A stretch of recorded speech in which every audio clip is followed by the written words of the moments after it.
जय श्री कृष्णा, जय सिया राम, जय गौ माता, जय राधे श्याम। और आप सब कैसे हैं? गोपाष्टमी महामहोत्सव की आप सभी भक्तों को हृदय से बहुत बहुत मंगल में बधाई और शुभकामनाएं। गौ माता में संपूर्ण देवी देवता वास करते हैं, ये तो सबको पता है, पूरी दुनिया कह रही है। लेकिन ये भी ध्यान रखना कि कुछ ऐसे पाप हैं, ऐसे अपराध हैं कि जिनसे मुक्त होना बड़ा मुश्किल होता है। कहा गया, गो हत्या ब्रह्म हत्याम च करोति हत देशिकाम, कोई गच्छत गम्याम या स्त्री हत्या करोत्या भिक्षु हत्याम महापापी भ्रूण हत्याम च वार्ते कुंभी पाके भक्त सोपी यावत इंद्र चतुर्दश।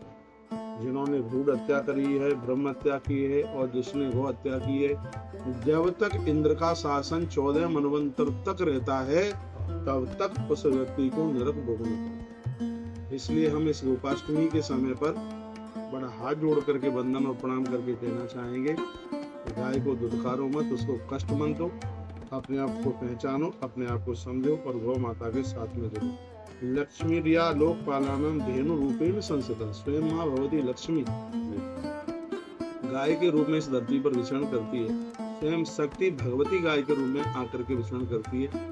कहते हैं कि 5 शक्ति ही धरती पर 5 गाय के रूप में सागर से प्रकट कहते हैं। तो वही देव शक्ति धरती पर गौ माता के रूप में है। तो भैया गायों के ऊपर कुठारनी हमें और आप सबको मिलकर के गौ माता की पूजा सेवा करनी है। घृतम वहति यज्ञार्थम मम पापम व्यपोहति, जो गौ माता यज्ञ के लिए घी दे रही है वो हमारे और आपके पापों का नाश करने के लिए दे रही है। जो गाय के घी और दूध देती है, जो गैया जैसे घी बनता है, घी प्रकट जिसको करती है, वो घी की नदियां बहती हैं।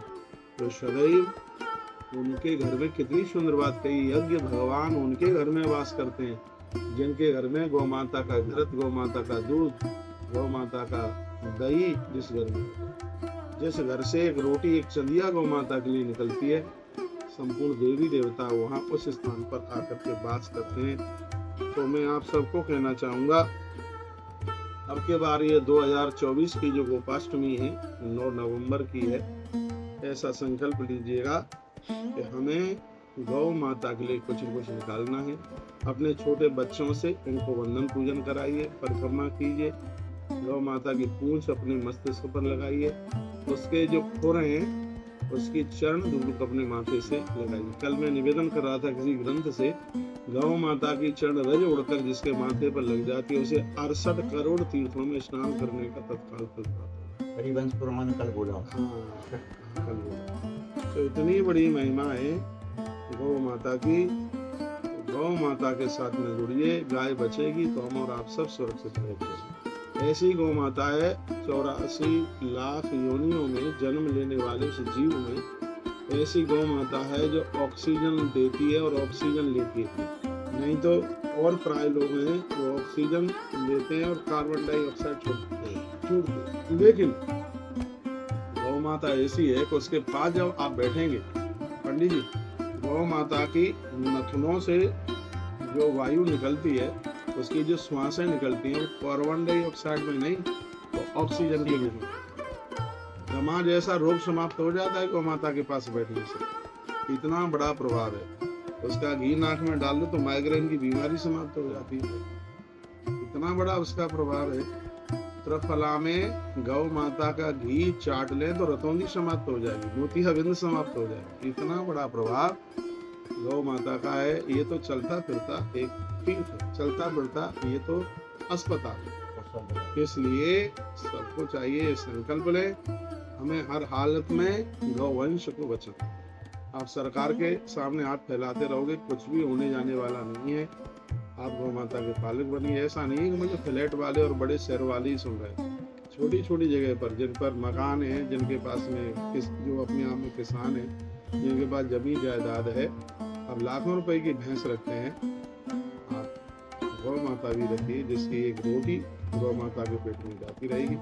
गावो विश्वस्व मात्रा, गाय तो संपूर्ण विश्व की माता है भैया, जो माँ भगवती गायत्री को भी प्रकट करती है। स्वयं नारायण जिसके नाम से गोपाल आकर के क्या कहा उन्होंने, जब ब्रजवासियों ने कहा कि तुमने ये पहाड़ पर्वत उठाया, ताकत कहाँ से मिली? वो कहते कछ माखन को बल पड़ो, कछ गोपिन करी सब। मैंने गौ माता का जो मक्खन खाया, राधे जी की कृपा से गिरवर लिए उठाया, उसमें सबसे पहले भगवान गौ माता के मक्खन की ही बात करती।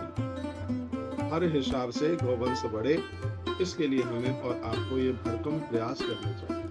परमात्मा गाय के लिए धरती पर अवतार धारण करता है, तो अवतार धारण करता है, अवतार धारण करता है गौ माता के लिए।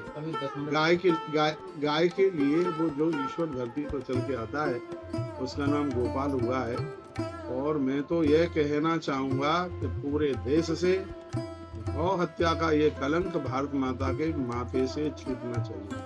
सिर्फ खाली व्यासपीठ से बोल दो गौ माता की जय, गौ माता की जय, क्या हो जाएगा उससे? गौ माता की जय तो बोल रहे हो, लेकिन गौ माता के लिए कर क्या रहे हो ये तो देखिए। इन्हें कसाईयों के हाथ में मन दीजिए, इनको बचाने का समय आ गया है।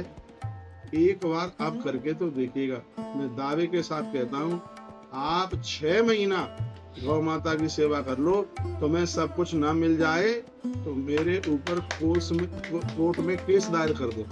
काट सकते हैं, बिल्कुल वाणी रॉन्ग मैं आपसे 6 महीना मांग रहा हूँ, काट सकते हैं। मेरे नाम FIR कर देना, कोर्ट में केस दायर कर देना।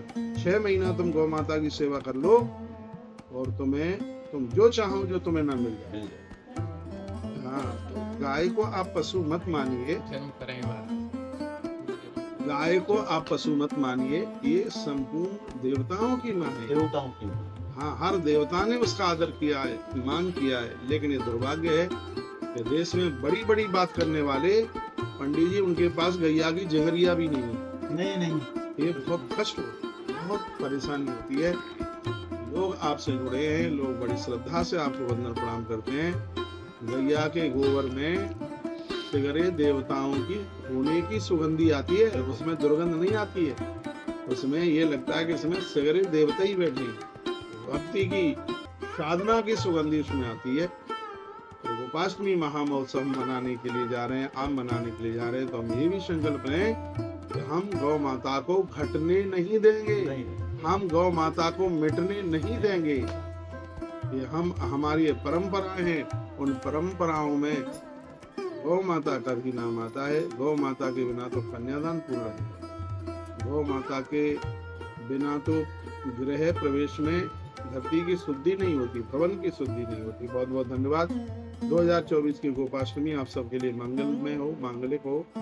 आपके लिए मैं भगवान से ऐसी प्रार्थना करता हूँ। इन्हीं शब्दों के साथ जय श्री कृष्ण, जय श्री राम, जय गौ माता, जय राधे श्याम, हर हर महादेव, हर हर महादेव।